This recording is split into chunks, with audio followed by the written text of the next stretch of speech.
I want to share this very interesting story about a friend of mine who recently traveled from Cameroon to Dubai in search of greener pastures.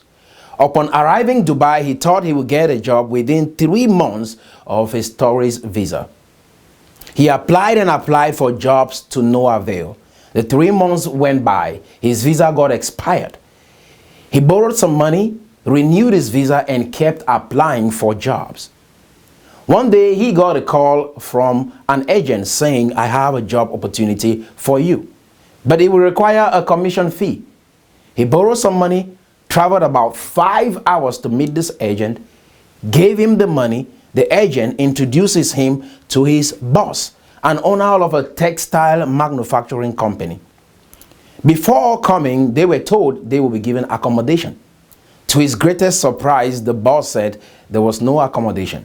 They had to sleep outside while working for this company for 16 hours every day with no food. Some of the guys he came with got tired and fainted as a result of this intensive labor. The boss held a meeting and said, "It indicates that you guys are not a good fit for this job. I will have to let you go." Like that.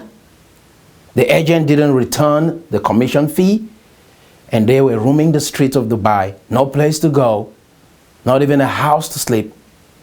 As we speak right now, my friend is in Cameroon, and most of his colleagues are still in Dubai because they don't have money to pay for their flights to return to their respective countries.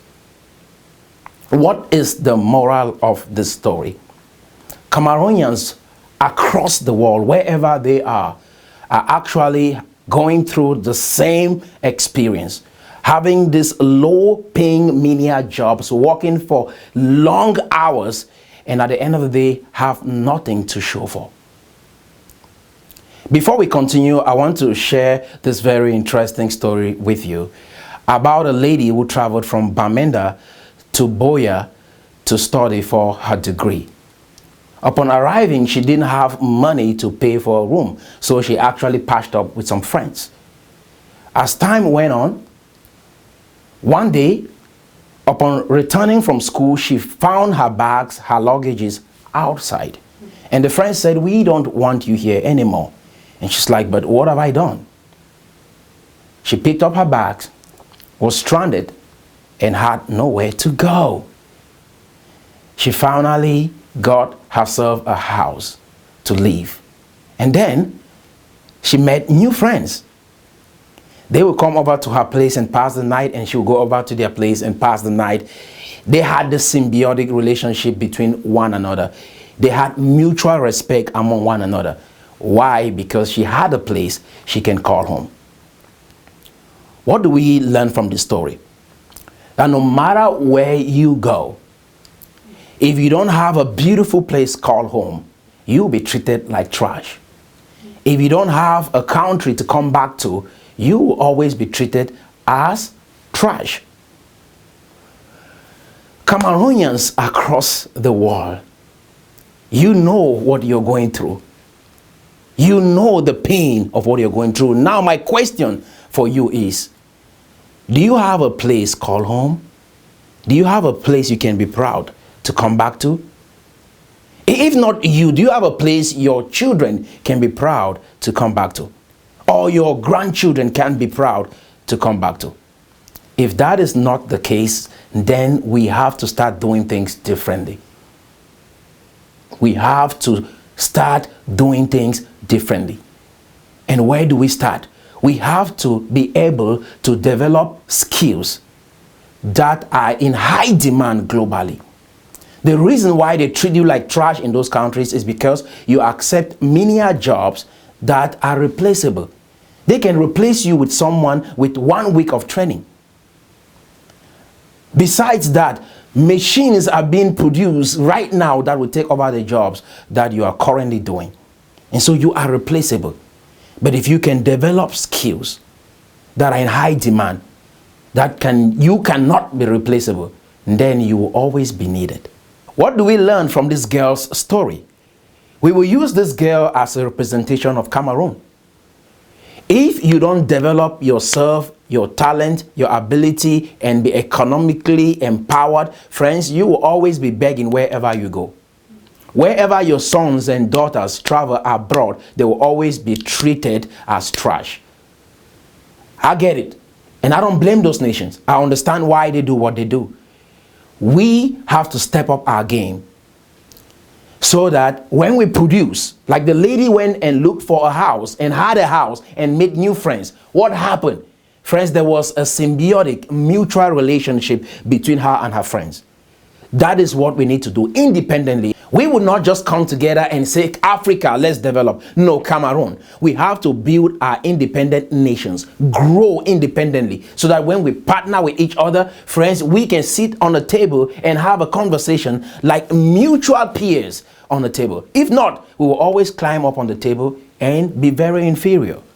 We will not join with Nigeria today. We will not join with Ghana today. We will build our nation independently, so that when we come together with Nigerians, when we come together with Americans, when we come together with Koreans, we can sit on the table and have a conversation and be treated as equals. They don't hate you. They are just saying you are not on their level. And I understand that. So you have to work hard. It is time for us to say we will burn the midnight candle, develop talents that are in high demand, so that we will not be minimized or despised wherever we go across the world. Let's go back to Dubai. Prior to now, Dubai had actually issued a law that said we only want people with work visa in Dubai. That is, if you have a tourist visa, you're not eligible to get a job in Dubai. As time went on, they intensified their policy. Right now, they came up with a list of 20 countries, probably most from sub-Saharan Africa, saying we don't want these countries in our nation anymore. And Cameroon is one of those countries. This is a wake-up call for you guys. As they keep intensifying their laws, who do you think is going to hurt? You. You're not safe. As they keep intensifying their laws, you'll be kicked out one day. It is high time you start taking action. Start doing the necessary things that will help you build your nation, that will help you become an economic power in the world. Dubai is not the enemy. Take this as a challenge and build yourself, build your family, build your economy, build your country, so that when you sit on the table again with Dubai in the next 15 years, you'll be respected as equals. You will be able to have this conversation with you. Look at Europe. All these nations didn't come together to build Europe. No, they actually split up, built their countries, competed among each other. And then when they came together, they were able to say, let's have a European Union. Guess what? If that relationship is not working, everyone can part ways without anybody getting hurt. Why? Because they have the resources. They have the technology. They have the money. You want to come together with others. What are you going to produce? You want to come together as Africans. What do you have to show? You can only be responsible when you are independent. As an independent country, as an independent individual, build your skill. When you come together to meet even your friends, they should have something to show. When you start challenging each other in this way, guess what? Skills and talents that have been hidden and buried in every one of us will start emerging. And then when we partner, we will build amazing stuff together. This is a challenge for you guys. Let's make Cameroon a great nation in the next 15 years. It hurts so bad when Africans are being kicked out of countries such as Dubai, because they have not built their own nation. We have not built our economy. And this is a wake-up call to the Cameroonians across the world, Cameroonians in the diaspora. This is high time to start investing in projects back home and develop your nation. Build your country. Make it a place called home that you can come back to and not be treated like trash across the world. To the Cameroonians in Cameroon, I encourage you, I urge you to be someone that can be trustworthy, that your brother or sister abroad or a friend abroad can trust you with a project and you execute. And they can come back and be proud to see that you've done something. Because when we take the money that our brothers, our sisters toil abroad and squander it, friends, what are we doing? We are eating our future. We are eating our children's future. You are actually eating your grandchildren's future. when you take some money that your sibling trust you, gave you to do something back home, and you don't do the project, and they come back and they have nothing to say. Together we can do this. Together we can do this. United we stand and divided we fall. By 2037, let's make Cameroon the kind of nation that is unbeatable in Africa. That no matter where we go, we'll be proud to come back to a place called home. That our brothers and sisters will want to travel because they want to actually experience the world, and not because they are desperate, inferior, and in search of jobs. It is possible for us to do this. All of these nations did it. And they hate you because you don't want to build yours. You don't even like your country. You're not even proud to say, I'm from this country. It is high time you build this nation so that you will be proud to say, I am a Cameroonian. But it will start from you having some certain degree of faith in the possibilities of Cameroon.